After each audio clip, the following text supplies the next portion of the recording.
Good morning, class. As you know, today we are going to study the topic change of state. आज हमें study करना है topic change of state. तो ये जो topic है हमारा change of state, this is not so tough topic और ये आप केमिस्ट्री और फिज़िक्स में स्टडी भी कर चुके हैं. और ये फिनोमेना है, डायरेक्ट क्वेश्चन तो यहाँ से नहीं आता है, लेकिन अगर एमसीक्यू या रीजनिंग में ऑनलाइन आंसर में अगर आपसे पूछा जाए तो आपको ये फिनोमेना पता होना चाहिए. ठीक है, तो फिनोमेना में चेंज ऑफ स्टेट का मतलब एवरी सब्सटेंस हैज़ 3 स्टेट्स और 3 स्टेट्स में से वो किसी भी स्टेट में एग्जिस्ट कर सकता है, जैसे सॉलिड, लिक्विड एंड गैस.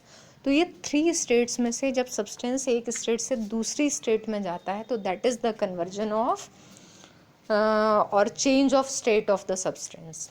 तो जब वो एक स्टेट से दूसरी स्टेट में जाता है तो वो जो फिनोमिना होता है, उस फिनोमिना का, उस प्रोसेस का नाम क्या होता है, that you have to know. Okay, and I hope this already you know. आपको पता भी होगा इसमें से बहुत सा पहले से. जैसे सबसे पहला यहाँ प्रोसेस का नाम दे रखा है मेल्टिंग. तो मेल्टिंग कौन सा प्रोसेस होता है? Means it is a process of change of which state to which. Okay, तो आपको पता है मेल्टिंग में सब्सटेंस सॉलिड से लिक्विड स्टेट में जाता है, तो that we know as melting.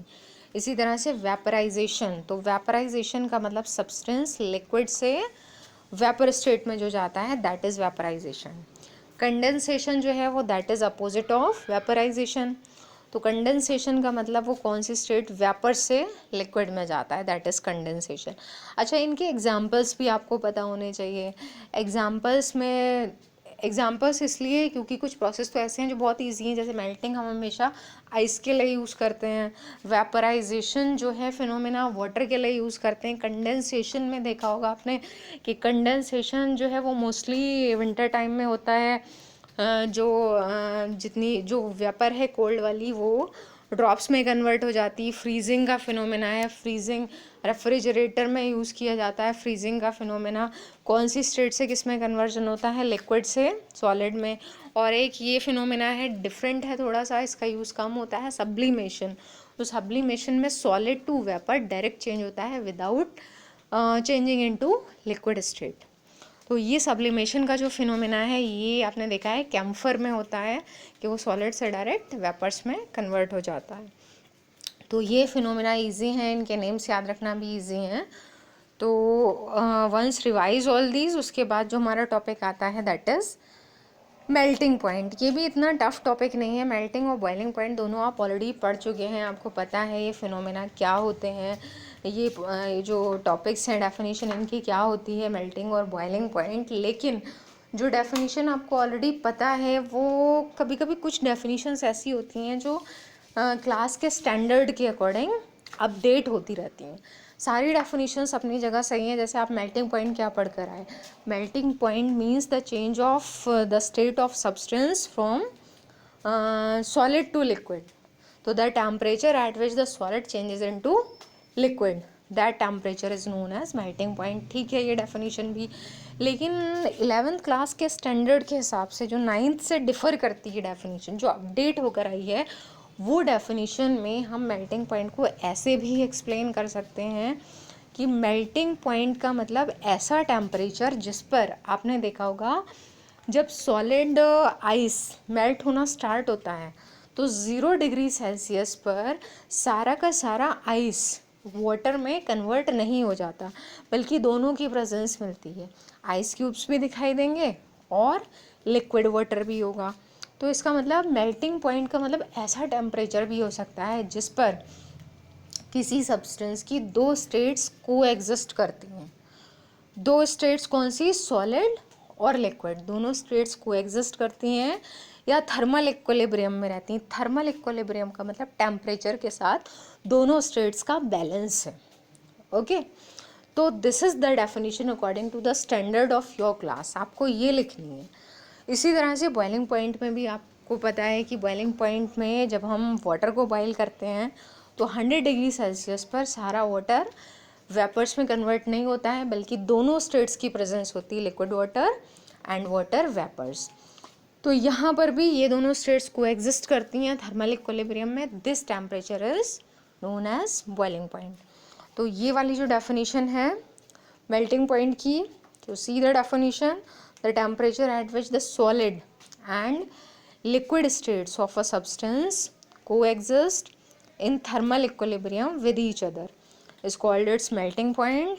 और इसी तरह से बॉइलिंग पॉइंट आप बताएंगे the temperature at which the liquid and vapor states of a substance coexist in thermal equilibrium with each other called its boiling point। तो ये दोनों डेफिनेशंस आपको नोट डाउन करनी है। उसके बाद आता है आपका बहुत important topic, that is effect of pressure on melting point. तो अभी तक तो आपने देखा है इफेक्ट ऑफ टेम्परेचर कि किसी भी स्टेट, किसी भी सब्सटेंस की जो भी स्टेट में है, वो सॉलिड में है, लिक्विड में है, गैस में है, उसमें अगर आप टेम्परेचर को इंक्रीज़ या डिक्रीज़ कर देते हैं तब कौन सी दूसरी स्टेट में चेंज हो रहा है। But now you have to study the effect of pressure. अब आपको टेम्परेचर के साथ साथ प्रेशर का भी इफ़ेक्ट स्टडी करना है।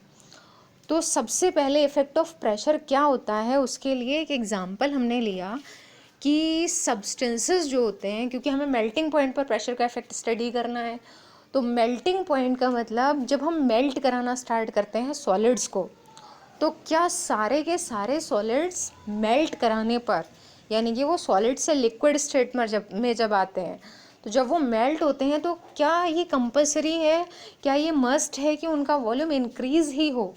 Means all the solids on melting expand, सारे के सारे एक्सपेंड ही होते हैं। तो इट्स आंसर इज़ नो।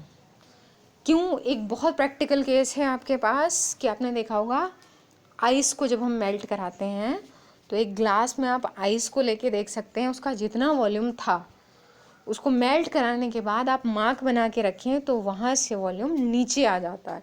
इसका मतलब कि आइस जो होती है वो मेल्ट कराने से कॉन्ट्रैक्ट होती है, लिक्विड वाटर का अमाउंट कम होगा और आइस का वॉल्यूम ज़्यादा था। ओके, तो दो टाइप्स के सॉलिड्स होते हैं, एक ऐसे जो मेल्ट कराने से एक्सपेंड होते हैं और दूसरे ऐसे जो मेल्ट कराने से कॉन्ट्रैक्ट होते हैं, उनका वॉल्यूम कम होता है। तो हम पहले वाले टाइप का एग्जांपल ले रहे हैं, वो सॉलिड्स जो मेल्ट कराने से एक्सपेंड होते हैं, यानी कि उनका वॉल्यूम इंक्रीज होता है। ठीक है, तो one diagram I am showing here. यहाँ पर एक सॉलिड है आपके पास, सपोज दैट आपने लिया है यहाँ पर वैक्स कि ये पार्टिकल्स हैं और वॉल्यूम कितना है, इतना। ठीक है, अब आपने मेल्ट कराना स्टार्ट किया, यानी कि आप यहाँ टेम्परेचर प्रोवाइड करा रहे हैं। तो सपोज दैट इसका मेल्टिंग पॉइंट है 10 डिग्री सेल्सियस। ठीक है, तो इसका मतलब क्या हुआ, 10 डिग्री सेल्सियस जैसे ही टेम्परेचर पहुँचेगा तो ये कन्वर्ट हो जाएगा लिक्विड स्टेट में और इसका वॉल्यूम क्या हो जाएगा, इंक्रीज़, यहाँ तक पहुँच जाएगा वॉल्यूम। ठीक है, क्योंकि वैक्स मेल्ट कराने से एक्सपेंड होता है। तो this thing is very clear, इसका मेल्टिंग पॉइंट 10 डिग्री सेल्सियस था और एक्सपेंड कराने से इसका वॉल्यूम इंक्रीज़ होगा। लेकिन अब हमें स्टडी करना है इसी के साथ साथ इफ़ेक्ट ऑफ प्रेशर।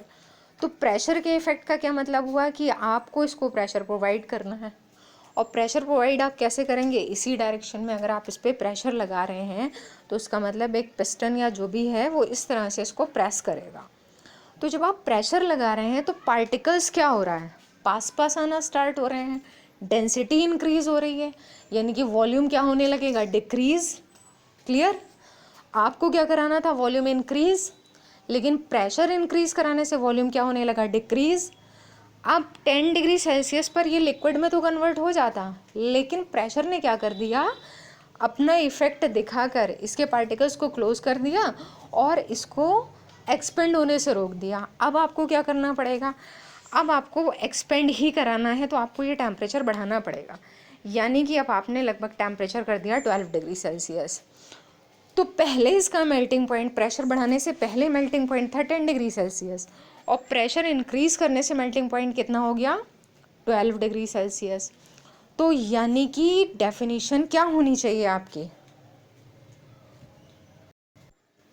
तो डेफिनेशन क्या होनी चाहिए आपकी कि ऐसे सॉलिड्स जो मेल्ट कराने से एक्सपेंड होते हैं उनमें अगर प्रेशर इंक्रीज़ कर दिया जाता है, ये लिखा है द मेल्टिंग पॉइंट ऑफ दो substances which expand on melting, जैसे वैक्स, फॉस्फोरस, सल्फर, इन सभी में अगर हम प्रेशर इंक्रीज कर दें तो उनका मेल्टिंग पॉइंट क्या हो जाता है, increase. Okay, so today we'll study only up to this. Next time I will start from the next topic. Okay.